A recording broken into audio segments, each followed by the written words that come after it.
आप करते हैं ये सब? मुझे बड़ा, मैं कंफ्यूज होता था, मुझे अच्छा नहीं लगता था। जैसे आप किसी पार्टी में गए, आपने देखा कोई ताकतवर प्रोड्यूसर है, हाँ, हिम्मत नहीं होती थी यू गो, यू नहीं, इंट्रोड्यूस। मैं बहुत डरा होता था, मैं बहुत डर गया था। तो 2011 में क्या हुआ था कि मेरी 3 फिल्में साथ में आई वही साल में। दमादम पहले आई, फिर शैतान आई, शैतान ने बहुत बज़ किया था। फिर that girl in yellow boots, जो मेरी पहली फिल्म थी टेक्निकली, इंट्रोडक्शन क्रेडिट मेरा उससे जुड़ा हुआ है, जो अनुराग कश्यप की फिल्म थी, जो कल्कि और अनुराग दोनों ने मिलकर लिखी थी।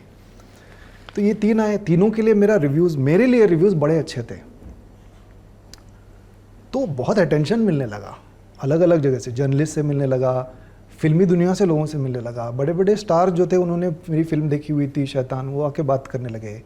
अवार्ड नॉमिनेशंस था, फंक्शंस पे इनवाइट मिलता था लोगों के घर में। शाहरुख खान के घर गया था मैं, क्योंकि उन्होंने बुलाया था कि हाँ सब लोग आ जाओ। किसके, शैतान की स्टार कास्ट को? नहीं, मैं था वहाँ पे, फिल्म फेयर के अवार्ड फंक्शन में था मैं। मतलब वो नॉमिनेशन अनाउंसमेंट होता है ना, तो वहाँ पे था मैं। तो शाहरुख आए थे, तो कल्कि से बात करने लगे, अनुराग से बात करने लगे कि कम मेरे यहाँ आफ्टर पार्टी है, तुम लोग सब आ जाओ, हम लोग सब कुछ लोग मिल रहे हैं, कम। तो उन्होंने कहा कि नहीं, मेरे साथ मेरे दोस्त भी हैं, गुलशन और काली रॉय, तो हमारी शादी नहीं हुई थी, तो ये भी हैं, नहीं हाँ शादीशुदा थे हम, तो ये हाँ सब लोग आ जाओ। तो मैं गया था, मैं पसीने में लथपथ, मैं कह रहा क्या कर रहा हूँ मैं क्योंकि मेरे अपने दिमाग में मैं रेडी नहीं था इस सब के लिए, काम के लिए रेडी था मैं। ये एनवायरनमेंट में अपने आप को कंफर्टेबल महसूस नहीं करता था। तो मुझे अंदाज़ा होने लगा कि मैं अनकंफर्टेबल हूँ, तो गया गुरु, ये हो गया, चौपट है, मैं इधर जी नहीं पाऊँगा, I have to get comfortable. अब कैसे?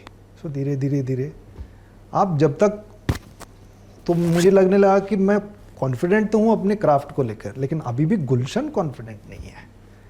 वो क्रच है, क्राफ्ट है तो तुम कॉन्फिडेंट हो, जब वो नहीं है तो तुम बौखला जाते हो, डर जाते हो। तो वो डर को कैसे निकालेंगे? वो निकालना पड़ा। अब इतना डर नहीं है। I am more comfortable. What was the mechanism? Slow Any process? Internal process. It's a slow process of thinking and being truthful with yourself and getting over inadequacies and being okay with yourself. क्योंकि हम लोग एक image बना लेते हैं कि अपने बारे में कि हाँ ये बारे में ठीक, हमारे बारे में ठीक नहीं है। जैसे मेरे स्किन को लेकर मैं बहुत ये था, क्योंकि फुंसी वगैरह लोगों को ना यूजुअली मुझे बहुत बाद में आया था, 1920 में आया था पिंपल्स वगैरह, तो मेरे जब सबका आके निकल गया था। So I was very conscious of that, very self conscious. मैं अपने आप को सुंदर ही नहीं समझता। कोई बोलता था मुझे लगता है झूठ बोल रहे हैं या कुछ तो चाहिए इनको मुझसे। So I had to become comfortable with who I M.